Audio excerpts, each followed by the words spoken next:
তো সুন্দর একটা জায়গা, অথচ এর সম্বন্ধে কোথাও কিছু লেখা নেই কেন? কে লিখবে? যাদের লেখার কথা ছিল তারা ঠান্ডা করে বসে। এখানে সবাই এটাকে বলে সমুদ্র, আর এই সমুদ্রে নাকি একসময় 7খানা মন্দির জেগে উঠেছিল। এখন অবশ্যই এই একটাই অবশিষ্ট রয়েছে, বাকিগুলো সব তলিয়ে গেছে জলের তলায়। এগুলো কিন্তু সব জৈন মন্দির ছিল, তারপর শিব মন্দির হয়। কি আশ্চর্য না, মন্দিরের মধ্যে ঈশ্বর বদলে যায় আর মানুষের মধ্যে বিগ্রহ। হ্যাঁ, তবে মন্দিরের ব্যাপারটা বোধহয় পলিটিক্যাল। ধর্মের সঙ্গে ক্ষমতা আর শাসকের সম্পর্কই এগুলো নির্ধারণ করে। মসজিদ মন্দির হয়ে যায়, মন্দির মসজিদ হয়ে যায়। আপনাকে কে বললো মানুষের মন এসব যুদ্ধের বাইরে? এখানে আর কোনো বিগ্রহ নেই, ফাঁকা মন্দির। এখানে যে শিবলিঙ্গ ছিল সেটা অন্য জায়গায় নিয়ে যাওয়া হয়েছে।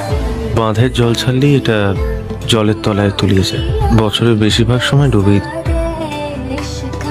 আমি চাই এমন একটা মন্দির হোক যেখানে একজন হিন্দু পুরুষ আর মুসলমান নারী